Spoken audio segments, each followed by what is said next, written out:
Past performance from the BAL there. Basketball African League taking place in Senegal, precisely in Dakar. Welcome you on the show. 360 Sport on Trust TV. I'm Adeni Ajishafe. We just saw there our own team, Rivers Super. They call them the Kingsmen, representing Nigeria in the Sahara Conference taking place in Dakar, Senegal, where they are really fighting hard. They've done well. Two games they've played, and they won the 2 games against AS Douanes of Senegal. They won that game, and also against APR Rwanda. They also did well, winning that particular encounter. Congrats to Rivers Hoopers for doing so well, and now they'll be facing the 3rd match today against Monastir of Tunisia. Let's look at that story there, where the first story has to do with BAL Sahara Conference. Rivers Hoopers battling Monastir of Tunisia. A tough one it's going to be, but we know they can do it. No one believed that they could defeat AS Douanes of Senegal in the first game. They also did well against APR of Rwanda, and now they are going for the 3rd one to make it 3-3, and hopefully they can actually do this. We know that Monastir, defending champ when it comes to this competition in 2022, they did it, and now they are also trying to see how they can go for it. But congratulations to our team for being able to do well. Looking at the way the table is standing there in the Sahara Conference, you look at Rivers Hoopers, they are topping 2 games. They won the 2 games so far. They are yet to lose any match, or rather any game, and they'll be playing today against US Monastir of Tunisia. Surprisingly, Monastir, actually, they've lost 2 games they've played, and 2022, they actually won this competition. What happened to them? For AS Douanes of Senegal, they won 1 and they lost 1. APR Rwanda also same thing, they won 1 and they also lost 1 there. For Nigerian team, Rivers Hoopers, who actually were termed lowest when they start this competition, but now they are topping. Sports can always be so unpredictable. Congrats to them for doing so well in this competition. They are celebrating Rivers Hoopers, the Kingsmen from Nigeria, making us so proud in Senegal. Quickly, we just dash into the NBA. Let's talk about the NBA result. We had games we actually played earlier today. Let's look at the result of the NBA there as we're talking about it. Indiana Pacers, they lost against New York Knicks 117-121 in the Eastern Conference of the NBA semi-final result. While Western Conference, Minnesota Timberwolves are really surprising everyone. They've done so well in this competition, defeating Denver Nuggets of Colorado 106-80. It was a blown away coming from Minnesota Timberwolves there. No one saw that coming. A lot of people were actually tipping Denver to win that particular game, but never. Minnesota Timberwolves showed their class, winning 106-80 to blow them away. Now, if you look at the stand-up playoff bracket right now in that particular category, you see that Knicks, Timberwolves are showing their class. Timberwolves really showing class here. They won 2 out of 2, and they are hoping that they can do it. It's a wonderful performance from that team right now. Eastern Conference, Western Conference semi-final is still a big one to go, but from the way it is, Timberwolves is really making a lot of statements in this competition. Just to dash into the sports of basketball, we just have to give you that particular update in the BAL Africa and also in the NBA. Now we go to the ping pong sport of table tennis. Our own star man, Aruna Quadri, doing so well over there in Southeast match. Aruna Quadri beat Lee Sang-soo to reach second round of Southeast match. He actually did well, defeating Asanta of India in the first game, and right now in the second game, he was able to win also. He will be playing on Wednesday against Cho in another game that will be coming up. But congrats to Aruna Quadri for being able to do it. At least that was the cliff of his first game against Asanta of India, where he was able to win that game. Asanta, veteran when it comes to playing table tennis, but our own star player, 19th in the world right now, was able to defeat him there. Well, join us in the studio soccer sport is Olawale Peter. It's good to have you. Thank you, Adeniyi, and thank you for correcting me using the usual suspects. It's just a sport language anyway. It's, if you watch sport presentation, there's a way you carve a niche for someone, one way or the other. So I guess I will give you that. Yeah, I appreciate, but I hope it's not what I'm thinking. When you call me a suspect, maybe a suspect, I always deal with a Chelsea suspect. Chelsea suspect. That's the reason why. Okay, a good one from Aruna Quadri.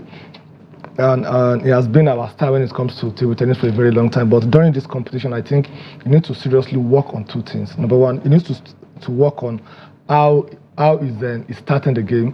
His game against an Ashanti, if you watch it very well, the first 2 sets, he lost before he came back. Then also the one against Lin Chang also, he lost the first 2 sets before he came back. So I think it needs to be, it shouldn't be, a slow starter, as they call it in table tennis.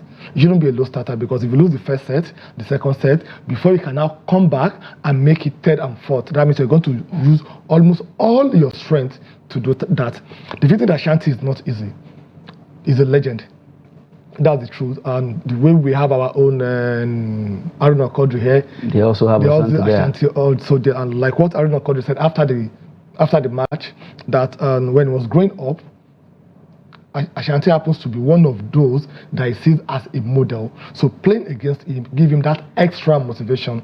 So I think he needs to really work on those issues. Then number 3, we still need to find a successor for Haruna Kodri. I've been saying this. Anytime we talk about table tennis in Nigeria, those days we used to talk about either Atanda Musa or Yomi Bankole.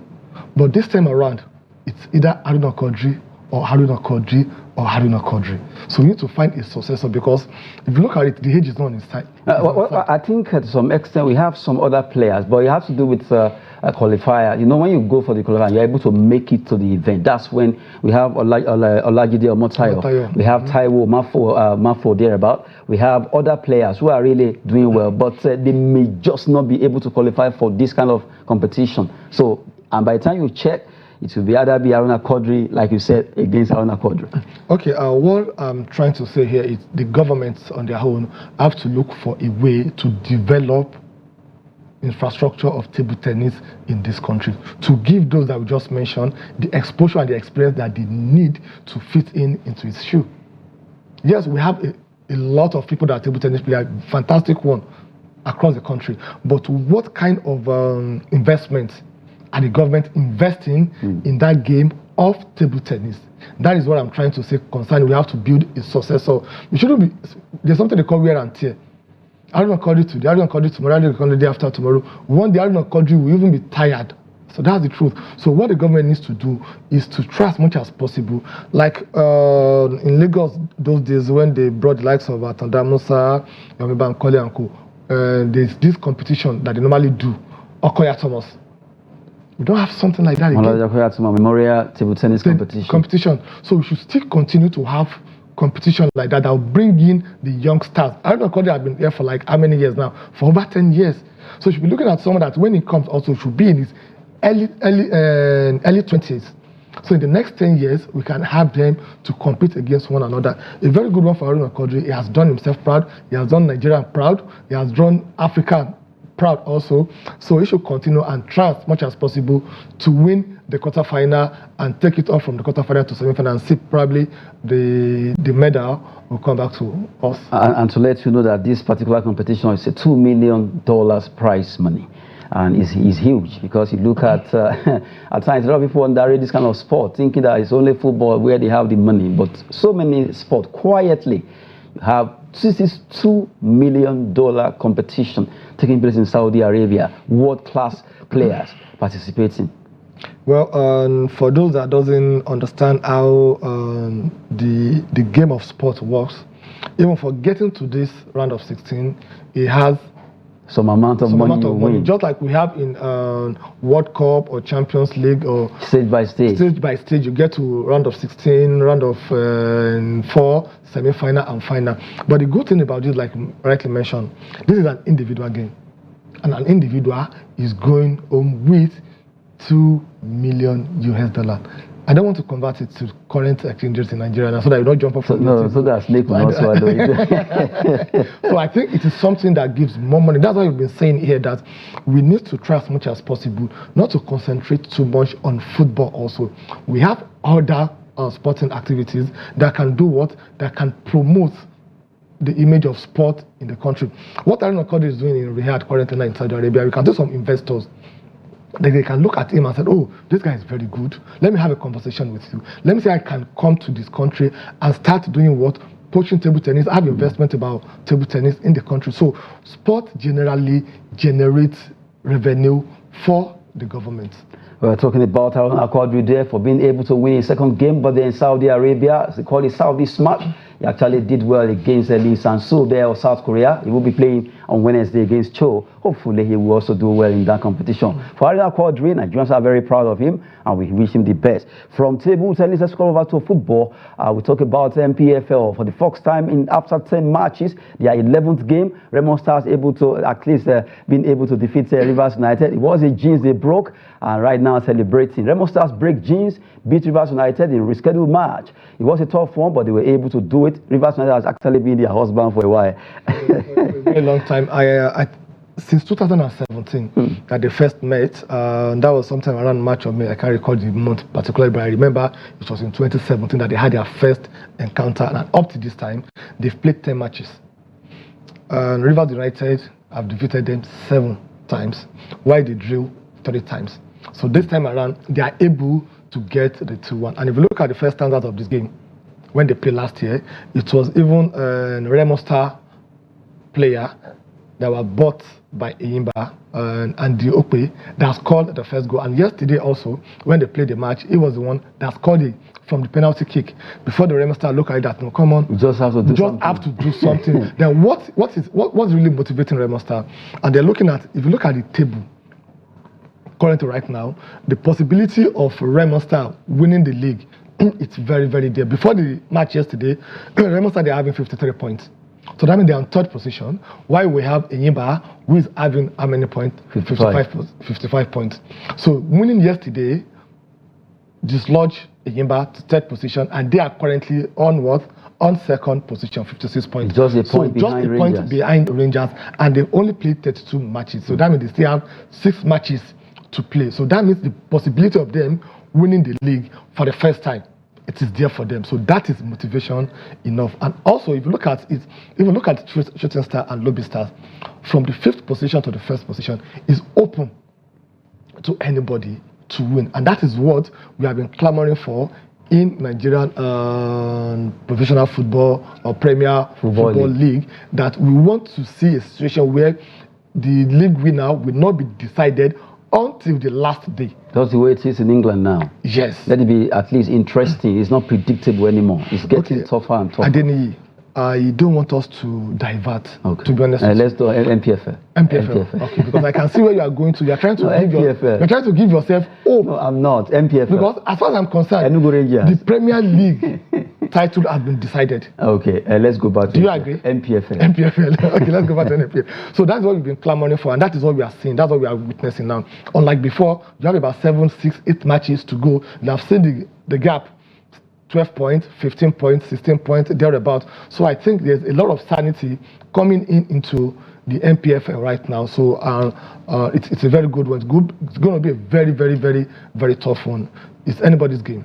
Well, it's down to the wires right now, because from 1 to 20 in the MPFL right now, even Gombe United will still be hoping that they can do something. Just to let you have a feel of what is happening concerning MPFL, Nigerian Premier Football, the rescheduled match, Rivers United against Remo Stars. Remo Stars won their game 2-1, and they were able to at least do well in that encounter, adding more points to them, and now they are 2nd on the log. Well, we go to the one that actually made a lot of fans yesterday too. Some cried, some smiled, some never actually support. They always support their team. Let's talk about that particular game. Premier League, Crystal Palace humiliates Manchester United 4-0 at Selhurst Park. That game was not expected that way for some fans of Manchester United, but alas, when they got to the pitch, the football actually turned around and favor Olise and Co. Well, let's see what happened between Crystal Palace and Manchester United.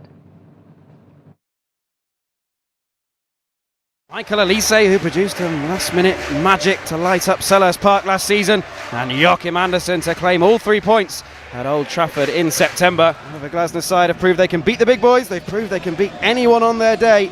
Now, can they add Manchester United to that list? It's a tantalising night of Premier League.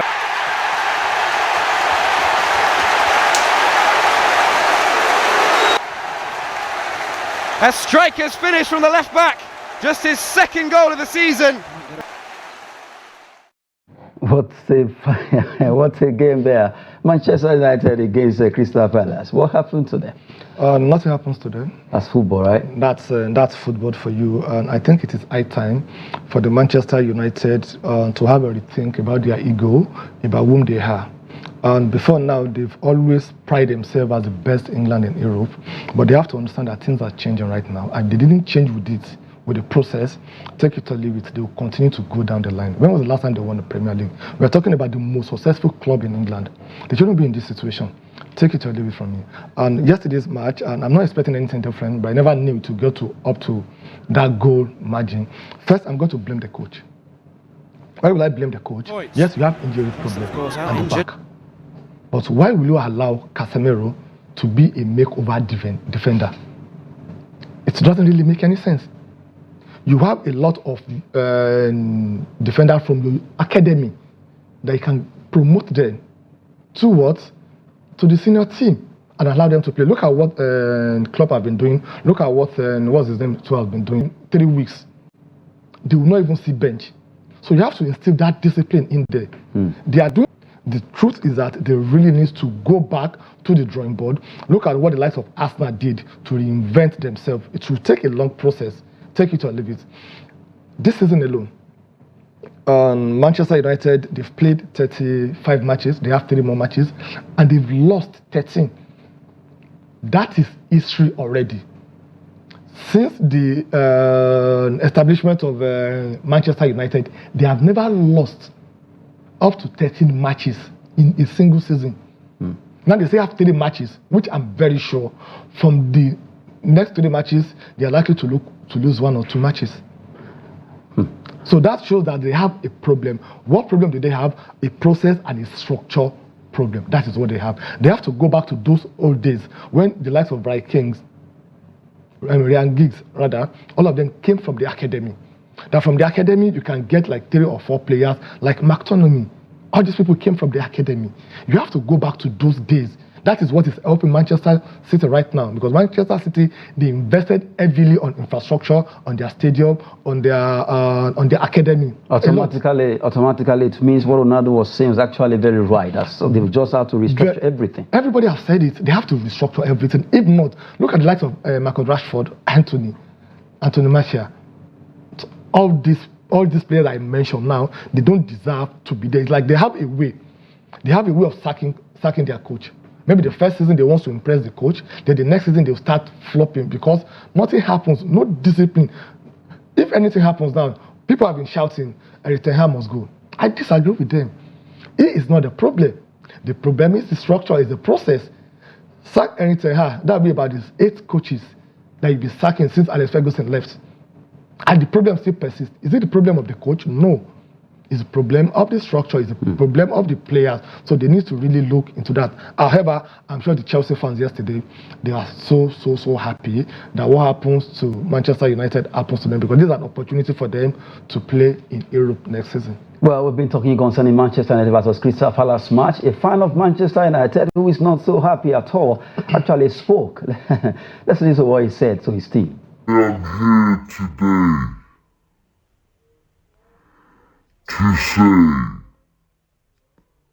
I am sorry, Chelsea. We are a joke of a club. Apologies for that, even though it seems Man United hierarchy actually held that voice back. They held the voice. But seriously, he was complaining about his club. I so disappointed. He apologized to Chelsea, Liverpool, Arsenal, all the top teams. And now he's saying, well, for his team, they are a joke. Honestly, like I said earlier, they are a joke. Take it or leave it. And what is happening to Manchester United shouldn't be happening to Manchester United. Take it or leave it. And for them to really get back to that stage, it can take them additional 4 or 5 years, because the way Premiership is now, it's very competitive. Now, Aston Villa, if you look at them now, they've been building the momentum. But right now, they are going to play in Europe next season, the way it's going, because Tottenham, the gap between them and Tottenham now is 7 points. It's 7 points. And we knew what happened to Tottenham in the last 2 or 3 matches. So this top 4 will change next season also. Excuse me, the way it changed the season before. So that shows that for Manchester United to really move from where they are right now, even Chelsea also, they have their own, and Newcastle. So what you have in Premier League now is top 8. From this top 8, you fight for 2 trophies. You fight for top 4 trophies, as far as I'm concerned, then you fight for the trophy itself. So I think it's going to take, it's very, very shameful to see Manchester United going through this phase. But I think what it needs to do is just to go to the Arsenal fans and ask them how did they cope for the past 20 years that they've been without winning a trophy, because they too they are going through that route. Okay, well, I wouldn't allow that jive to actually get to Arsenal fans out there. Right now, Manchester United, they were bearing the brunt there. Well, quickly before we go, a night for Nigerians. Osimhen success actually scoring for their team there. Osimhen success scores in Napoli-Udinese clash, a big one. Both of them scoring for their teams, and they did so well in that competition there. For Osimhen, it was a header against Nigerian goalkeeper Okoye, while our own Success also scored for Udinese in that game. Looking at the results of Monday, other results that actually happened over there in Europe. Lille also, it was a 7-goal thriller against Lyon. 4-3 in favor of visiting Lyon, who won that game. Atalanta 2-1 against Salernitana in that particular encounter there. We've mentioned Crystal Palace and Udinese game, but right now, just let you have a feel of the games that actually took place on Monday there. Well, for Success and Osimhen, well, they are showing their class where they are Nigerians, and we appreciate what they did yesterday. Both of them scoring for their different clubs. Olale Peters, I suspect you want to go for Arsenal. Don't go for Arsenal. Just go for Manchester United. No, I don't need to go for Arsenal. Take it or leave it. To be honest with you, to be sincere, I really want Arsenal to really win the league, because Manchester City winning the league means that Premier League is turning to Farmers League. You can't be winning it consecutively. Okay, so unfortunately, the ball is not in Arsenal and again. Now, they allow it to go. So let's see what happens at the end of the season. But I really, really, really want my junior brother from London to win the league. Anyway, the case closed for now. We just have to go now. Time is up on the show. 360 from Trust TV. Olale Peter will be the one talking in the studio. Right now, I'm Adeniyi Ajisafe. Thanks for watching.